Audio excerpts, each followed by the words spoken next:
Bridges are stronger when built from both sides. Let's connect. Let's connect. In the middle.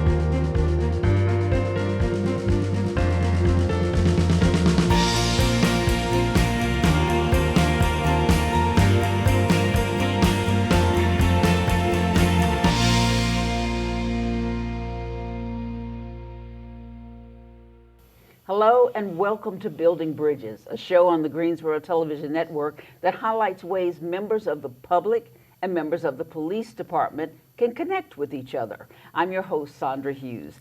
Today we're going to meet three incredible community members who reached out to GPD to help build bridges between the police and members of the public. Each of them have very compelling yet very different stories about what drove them to connect with the police department. Later in the show, we'll meet a couple that opens their home so that people can gather and talk about police-community relations. They do this in a very festive, welcoming, and judge-free way. You'll want to learn more about this amazing couple, so just keep watching. Hang in there with us today. But first, we're going to meet Mr. Steve Shelton. He's another amazing Greensboro resident who reached out to the police department to build a bridge. Joining him on the set are Lieutenant Jimmy Golden and Sergeant Bobby Bateman. Welcome to you all, gentlemen. Mr. Shelton, thank you for being on the show. Your family obviously went through some very tough times, and you were willing to come on and talk about it. Tell us what happened. Yes, ma'am. In the early morning hours of October 13th, my youngest son, Caleb, passed away from an apparent overdose. His journey to that point is somewhat documented in a film that we did called Caleb's Story. But Caleb's origin of prescription drug abuse began with just an exceptional athletic career. Mm-hmm. He was a pitcher here at Western Gifford High School, baseball scholarship to North Carolina A&T State University, and later also played at St. Benedict's College in Columbia, South Carolina. But he had a number of injuries through his career, 2 shoulder surgeries, 4 labrum tears. Shortly after college, a horrific motorcycle accident with rods inserted in his fibula. Yeah. So each time he was prescribed really increasing amounts of opiates for pain, which escalated over a period of time to what we thought was an addiction. I'm here really as to reach out to the police department as a thank you for their presence in my home that night. I was traveling on business in Chicago. So in a very chaotic, frenzied, tragic event, the officers on the scene there that night showed a great deal of professionalism, compassion, and I think really helped my wife and my oldest son through a difficult period. That sounds like a very difficult period, and we appreciate you being able to tell us, because can you imagine that there are lots of other families out there that may be going through something similar? Absolutely. The opiate abuse in our communities, in our local community, statewide and nationwide, is at epidemic proportions. Mm-hmm. And I think that there's not enough really being said to address it through education, to try to help our youth understand what the risk and the dangers are in this type of environment.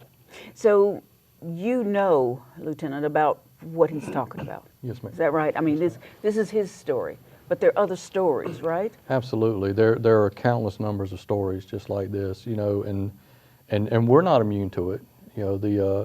There are folks within our own agency who suffer with the same thing with family members. Mm-hmm. But Mr. Shelton's story is to me a fantastic example of what we're trying to do here when we talk about building bridges. Mm-hmm. He saw a need in this community, in this area, and he reached out to us to partner with us. And even he came about a week or so ago. We held a training session for our instructors so that we can provide Narcan training department-wide. And Mr. Shelton came and shared his story with us. And I thought that was fantastic because, over time, police officers kind of distance themselves from a lot of the tragedy that we see. And we don't have that same personal connection that the folks who are going through it may have. But for him to come in and share that with us was a good kind of reminder for us that this affects everybody across the board, no matter what walk of life you come from.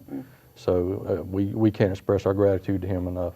So it's not like police officers go handle a situation and then, sing a song and walk away. No, and like the Lieutenant was saying, you have to have barriers in place sometimes because you have to insulate yourself sometimes because otherwise what you see, obviously we're human, it has a huge impact on us and can go into our personal lives and stuff. So it's just natural for us to kind of distance ourselves as much as we can so that we can do our job and not lose it.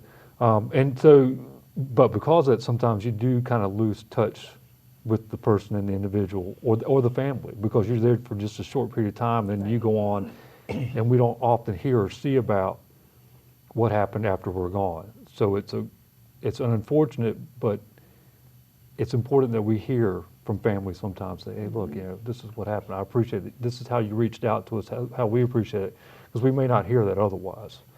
So it brings a very human element back into what we do sometimes. So are you able to use his story, and I don't mean use in that sense, but are you able to take his story and work with the people that come along later? Are you referring to the People who folks have the within our same agency? kind of situation that he had. Absolutely. I think it also helps those folks to see that we are not isolated, we're not distant from them, that we're invested in this issue as well. And again, with folks like this reaching out to us to build those partnerships. Building bridges doesn't stop once it's there. In order to maintain effectiveness, which is part of our goal in this department, we have to have good partnerships throughout the community. So for them to be able to relate to us and see that connection is vital. So, sometimes when people have a situation like yours, Mr. Shelton, they think this is just me. This is, just my family.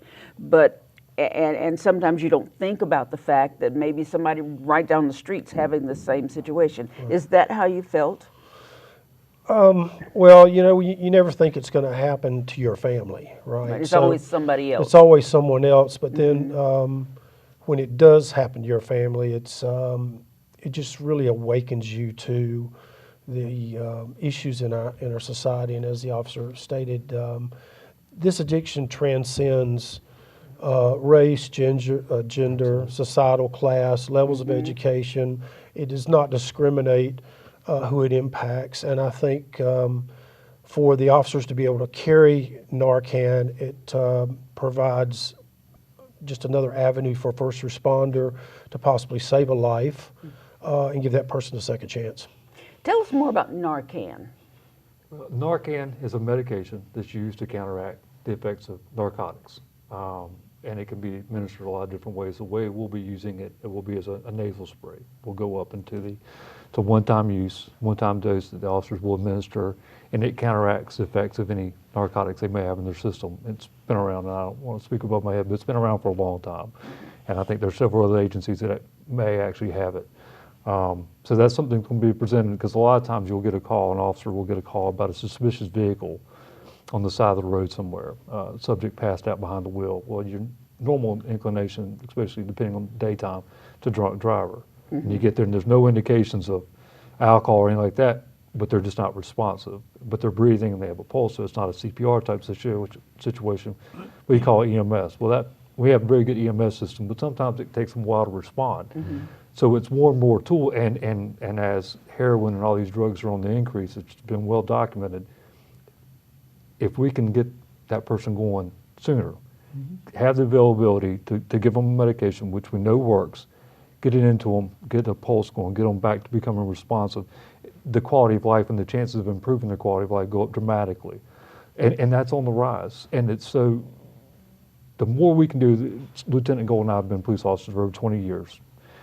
In our time, the role of a police officer has grown exponentially, and it will continue to the next 20 years and the next 20 years after that.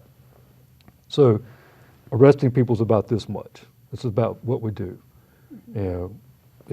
It's just a very small part. It's also about saving lives. It's about being there for people when they need support, whether it's a police issue or not, providing them with the outlets, resources, whatever. So our roles are really expanding, and one of the ways that it's expanding is by being able to improve our emergency response as far as life-saving techniques. And one of the things that we are excited about doing on this show, called Building Bridges, is to let people out there in our viewing audience know that it's just not about being arrested. Right. It's about helping. Is that right? Absolutely. Actually, I'd reiterate what Sergeant Bateman said, that, you know, law enforcement, making arrest is such a small percentage of what we do. You know, my assignment in the department right now is working in the training division. So we run the police academy, and one thing that I try to get across to our recruits is that, you know, in the times that we live in, the police really, we have to be whatever society needs us to be. And you know, that's whether it's a law enforcement, a counselor, a caregiver, or just somebody to listen. Right. Because giving folks a voice is so important. That's what we have to do. We have to adapt to what the society needs. So again, arrest is just such a small fraction of it. Now, how did the police help your family during this? Well, during this event, you know, the detectives that were on scene actually were able to take my wife and my oldest son into a different part of the house while the first responders worked feverishly to save his life. And I think that what's lost a lot of times is that these men and women are highly trained professionals, can be very compassionate people, and I don't think our citizens of our great city really give them on an individual basis or as a group or a team basis the recognition that they so deserve. Well, you know, I'm finding that out. I'll tell you, I've been doing this show now for almost a year, and I am amazed at how much you guys have to go through and things that you have to do. You know, I'm like every other citizen, thinking that, you know, you wear a uniform, you carry a gun, you arrest me. Right. You know, so or stop me for speeding or do something like that. But it's so much more than that, and you must be proud of that. I'm very proud of that. You know, I've always been as proud as I can be to be a member of the Greensboro Police Department. And speaking of that recognition, if you don't mind, I'll recognize the specific officer that he's referring to. Sure. Detective Ben Mitchell, veteran officer of the department, excellent officer, the utmost professional. And although I wasn't there that night, I'm sure he did a fantastic job of trying to be there for these folks and do whatever they needed at that time. Absolutely did. That's incredible. Have you run into a situation like this? I have. I've not been out in the field for some time, but 20 years almost actually as a field officer. You see it all the time. I recognize it a lot of times just from previous experiences I had in the military. Just didn't have the resources available to do anything about it. So like anybody else at that point, you know, you check vital signs and try to keep them stable until EMS could get there and provide whatever assistance was, you know, the additional assistance. So see it all the time. When we started out, you just didn't hear about heroin and stuff. You know, if an officer made a heroin arrest, that was a big deal, you know, because it just wasn't that time period. And you hear on the radios and stuff now, you hear the calls going out weekly, sometimes daily. You'll hear calls that appear to be of that type of a nature. It's like, man, we really have a need for this, more so than we've ever had it since we started out. So I've experienced it. I know Lieutenant Golden has been in those situations also. We just couldn't act on it. Now we'll be able to get the process started, you know, to get that process started that much sooner. So yes, ma'am, it's very much needed. Yeah, I think that's wonderful. The first time I heard of heroin, now remember I'm a very old person, it was when I was in college back in the 60s. And it, you know, like, what is this thing you call heroin? But now, over the years, I have seen it, you know, grow, and now, right now in particular, it has just sort of blossomed. It really has, if you don't mind me adding. You know, Sure. that, some of the training that we received showed that from 2013 until now, the number of incidents of heroin overdoses has basically doubled in Guilford County.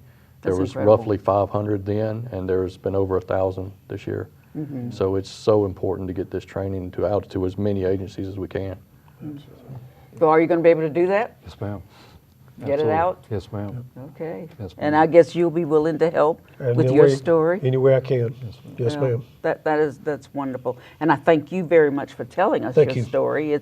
That takes a lot of strength, and Thank we you. appreciate that because you can't imagine how much you're helping somebody else by telling us this. Thank you so right, much. guys? Yes, ma'am. Absolutely. Absolutely. Well, it's Thank you, time guys. for us to. Yep. Oh, let me get you. Yes, sir. Josh. Absolutely.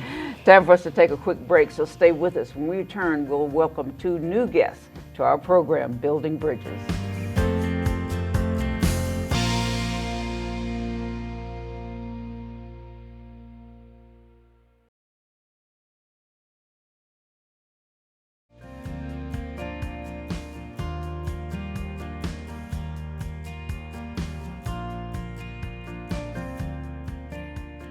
Welcome back to Building Bridges, a monthly show that brings together police and community members to make our city safer. I'm your host, Sandra Hughes. Now today we're talking with community members who are doing their part to build bridges between the police and members of the public. Joining me are Ruth and Charlie Jones and Captain Joe Kimmel. Ruth and Charlie are a very energetic, I've had a ball talking to them, very energetic couple who host something called Grub for Peace. And Captain Kimmel, I understand that you've been with the several grubs. First of all, I want to find out what the grub is. Well, it started out as the Greensboro Grub, and we still have that once a month. And that's a community dinner that we host, and he cooks. Yep, bring And- strangers together and, Just one long table. yeah. What do you cook? Oh gosh, it's every grub is a different ethnic. We've done Moroccan, we've done Chinese, we've done Thai, we've done South African, West African, you name it. So it's a different ethnic every grub. Do you know how to cook all of that Come stuff? on, baby. learns. You know I do. Sometimes he learns on the, make something On he's the never fly, made before. huh? Joe's been there too. He's still alive. Joe, how was it? It's great. Actually, I've been to 3 of them. Oh, have I like them so much. The food is just great, and Charlie does the cooking, and you see him in the back cooking away, and Yeah. it's just the food is magnificent. Thank you. Now you do this at your house? Yeah. Yeah. Yes, Well, we- actually, our house is an old hotel. It's a one floor of an old hotel downtown. Before we moved there, it was Deal Printing, but originally it was the Craven House Hotel back in the 20s. And so every floor is 5,000 square feet, so our apartment's 5,000 square feet.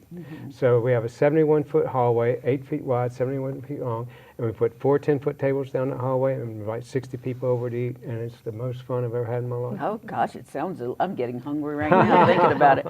Why are you doing this? Well, the Grub for Peace, we instituted. It's actually a separate grub, and it's to bring police officers together with our community, and specifically our minority friends and neighbors. And so that's the reason. That's the whole reason for it. It's to create a space where there can be everybody can relax. And there's something that happens when you put your feet under the same table and eat a meal together. It's just, So you're building bridges Yeah. in your own way. Yeah. Grub for Peace. How's this working? What do you think, Captain? It works great. They've described what they do, but you can't describe the atmosphere when you walk in there. It's very positive, a lot of fellowship, positive dialogue between everyone. When we go there, we go in plain clothes. Now, Charlie will sort of guess who we are, sort of thing. But we go in plain clothes. They don't know who we are. But as conversation goes on and we talk, and Charlie mediates, and we get in conversation with people, and we talk about who we are and what we do. And a lot of times the conversation turns to, why do you join? It's really it's conversation, not confrontation. Yeah. If you know what I mean. Yeah. And it's where once you start talking in that dialogue, you talk about them, what they do, and some of them have never had any contact with police before. They know of us and they know what we Right. do. They see us in uniform, but then you sit next to someone who's like me, being a police officer for 33 years, and they're saying, "Okay, why do you join? What's in it for you? What do you do? How can I help?" Or sometimes they want to join or just have a conversation with someone. So you think this is building bridges then? I think it's an excellent example of building bridges, if not one of the best ones. Do you have this? You don't have the same people every time, right? No, I mean, just different people can come at different times. We always invite people who have come before, but there are always new people we invite also. The other thing is that it's funny, this should be called building bridges, because that's where we feel like we do. There are basically 2 kinds of groups in the world. There's bonding communities, and that's your church, your country club, your, where people of same ilk or same social status get together, whatever. And there's also bridging communities. And bridging communities are those communities that bring people from disparate areas, different areas, and bring them together and find out, hey, you're not such a bad person after all. And you sort of like the same things that I do. That's right. That's right. Yeah. And That's- so, I'm sorry. The I whole was just- thing about the Grub for Peace is that we want people to start seeing one another as human beings and not as types. I look at you. Oh, I know what type you are. No, you don't. Have dinner with me. Let's laugh together. One quick story. There was a black poet friend of ours who was at the first Grub for Peace. And at the first Grub for Peace, there was a lady there who sponsored the dinner financially for us. And she had some socks to give the police officers. So we had been sitting there having dinner and everything. And she said, now will all the police officers stand up? And our black poet goes, oh my gosh, I didn't know I was surrounded by policemen. Oh my goodness. Hands up. That's right. But he was having such a great time, and it just changed his whole attitude. It really did. See, and that's what you want, isn't Yes, it? That yes. sounds absolutely wonderful. Because I know you get that when you show up in your wonderful black uniform. People go, oh, you need to put my hands behind my back, or my hands up in the air, or do something like that. Well, people stereotype us just like we're accused of stereotyping other people. And so we have the same problems as everyone else. But when you go to these meetings with Charlie and Ruth, you find out we all have the same fears, the wants and desires, and we still want to do good for society. We just do it different ways. Yeah. And once you understand that and talk to them about their families, sports, Greensboro, the food, they do their act, and suddenly it's like we're all like each other. Yeah. There is no difference. We have the same, the same fears and the same wants. I asked a young man one time, I said, if you lived in a house and the house next door to you was for sale and a couple bought it and they have children in the yard, you're fine with it. I said, but if you see a gentleman in his black police uniform moving next door, what does that do? And he says, oh, I don't bother him. Yeah. And I'm thinking, but he's a father, he's a husband, Yeah, right, he's yes. he's a community citizen and all that stuff. So we're trying to work hard Exactly. to get that done. How many have you done, Grubs for Peace? We have done 3, and we're about to have a 4th one. I'm sorry, I got to contradict that. Oh, we've We've done 4? already. Okay, we've done 4. Okay. And we're about to The have our 5th 5th one will be, actually, I cooks, think though, he this program will air after the 5th one, which will be December 29th. Yeah. So you know what the theme is this time, or what the food I will usually be? make up my mind on that about a week ahead of time. telling you, he's like a seat of his pants. Yeah. Yeah. I mean, so what was the last one? Gosh, can you remember? African. You're African. It was yeah. African. Yeah, Yeah. that's good, right. yeah. That's So how do you know how to cook those foods? Baby, I'm just talented Oh, everywhere. Lord, Everywhere, baby, gracious loose. alive. Come on. And humble as well. That's right, That's very right. humble. And he really does love to cook. If he's procrastinating about something, he's in the kitchen cooking. Yeah, that's right. I'd rather cook than anything. So So- if I have something really hard to do, I'll go and cook instead.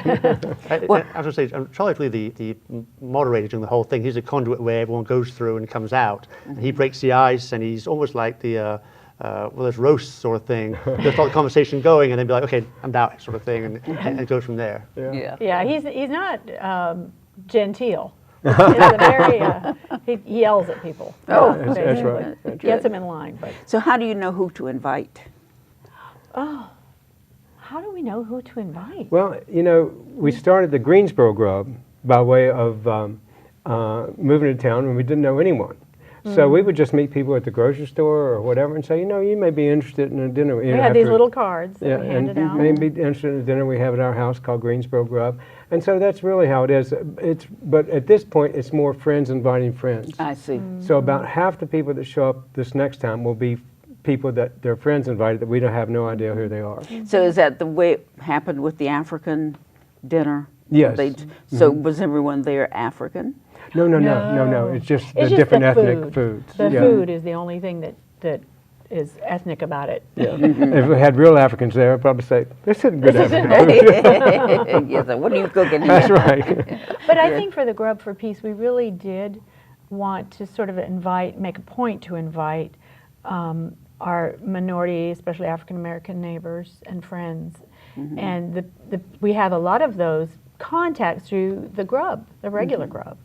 And so we just put the word out that we wanted to have this forum for people to come together, and our friends responded. Well, the other wonderful thing is that the Greensboro Grub, the monthly dinner we have that's not necessarily for blacks and police, it's gotten to be about 50% black and 50% white. And one of the big reasons for that is a good friend of ours, Josephus Thompson. And Josephus is a black poet here in town, and he has just been, I think I admire him more than any other man I've ever met. He's goodness. just wonderful, and he has brought together the black community to the Grub, and he's taken Ruth and I out to places where we don't have white people there, and you know, at first that was uncomfortable because I'd never been in that position before, and then after a while, I tell people Josephus introduced me to the wonder of the black community, and it's just been wonderful. So do you talk about building bridges while you're there? Or what's the conversation like? No, it's not really that intentional because you have committee meetings and you have things. Let's talk about race relations, and then you talk, and then you leave, and everything's the same. This is just getting to know each other as people and just loving up on And each Charlie other. just encouraged us, one of your challenges is take someone from here out for lunch one day, which I've done, by the way. Yeah. And that's another way of building a bridge, because you bring them outside Yeah. Yes. the comfort zone, and it works great. Yeah. Yeah. It's a good idea. He kind of sends people out with that message of leave here tonight having made a date with somebody else here. I like that idea of the comfort, get out of the comfort zone. Right. Yeah. So many of us live in that Amen. comfort zone and we don't step out. Yeah. Preach it, sister. Yeah. That's Yeah. right. Oh, I can preach. let me tell you. Hallelujah. Come on. Sure can. Well, we have a nonprofit. It's called City 616, and that is its mission, is to, well, the mission is to bring the diversity of our city together for the advancement of community.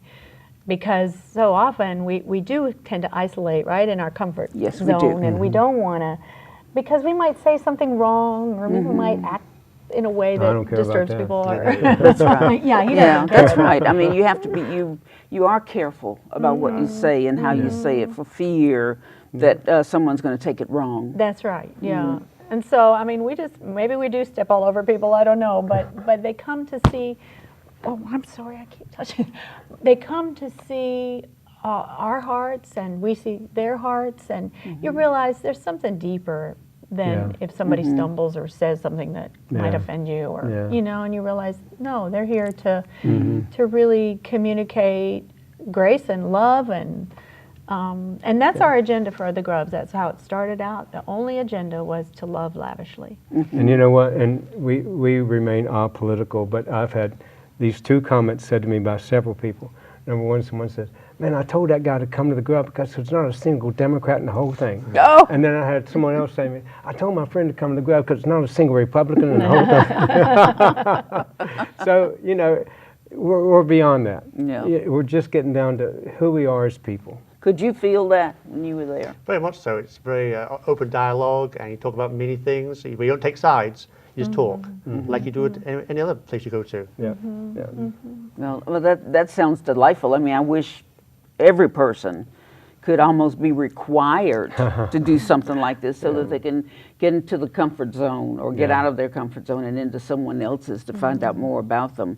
You know how it is when you see a person walk in the room, you decide right away what that person is like or about. Yeah. And I hate that. Yeah. I hate that because so many times people are not about that at all. That's right. At all. And it's great to find. So how do you finance this? Does it come out of your pocket? We do take donation at the Grubs.